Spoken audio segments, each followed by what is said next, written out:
this is a very basic statement I want to make. I believe that everything we do, that everything that happens to us has been determined with a capital D. And I further believe, that is, I am gotten to believe, it is determined that I will at this point in time believe that we are here on earth for the spirit that enters us at conception and leaves us at death to evolve through our experiences. So what is determined for us is really determined for us to go through, for the spirit within us to evolve as a result of our experiences, positive or negative.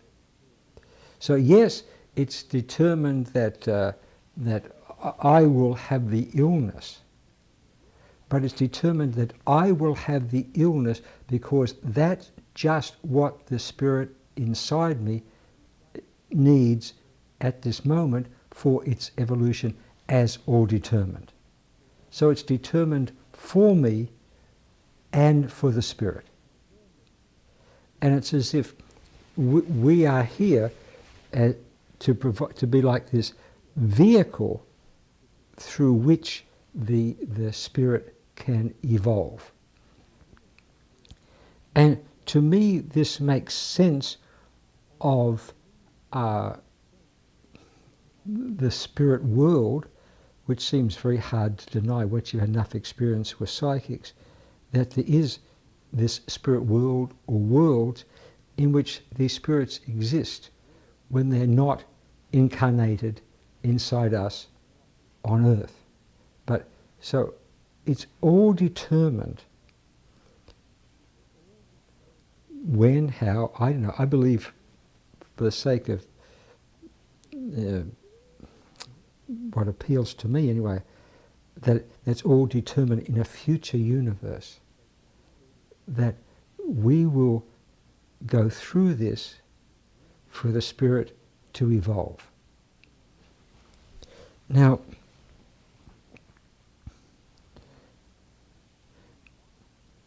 I do not, and we'll make it simple, we'll use the word God.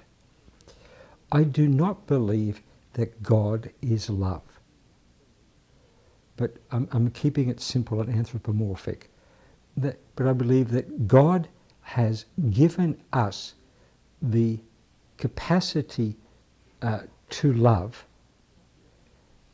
for a very particular reason. Not that God is love. That's a mammalian quality.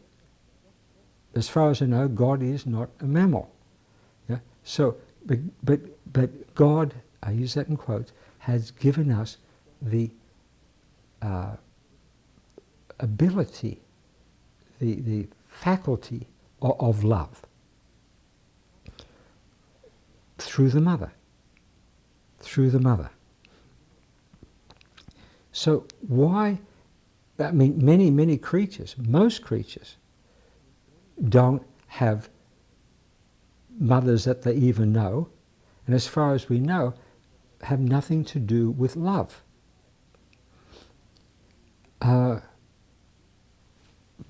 we somehow are designed, determined, programmed, scripted to have mother love as part of our breeding, maturational process.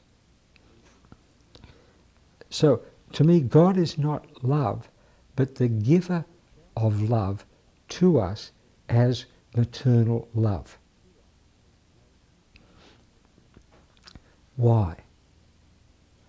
I think to help us deal with all the vicissitudes and all the negatives of the existences that we have on earth, to make our lives here easier for us while the spirit inside us is evolving through what happens to us. So, a concrete example, you break a leg, All right. So that is programmed for you to break a leg so that the spirit inside needed just that in order for it to evolve at that point in time. At the same time, you have been given mummy's love, who can put her arm around you, make you feel more comforted, make you feel less hurt, help you deal with the trauma of the situation. Right? So it's determined that you will break a leg, it's determined that the spirit will evolve through you breaking a leg, and it's also been determined that you will have mother love to a greater or lesser extent to help you deal with that trauma. Now, how much is going to help you deal with the trauma has also been determined. So you may be helped by your mother's love a lot if you break your leg. She may not be helped very much at all. That again is determined, again, for the progress of the spirit inside you. So we have like these two things going. It's, as it were, God is working on the spirit within us through us, and mother's holding our hand while he does this to us. Right? So mother is like an assistant to God in this sense, making it easier for us to the degree that it's been determined. Right? So that's why I believe we have been given the capacity to feel loved and to love, and because we love as mothers, as same as our fathers love as mothers. So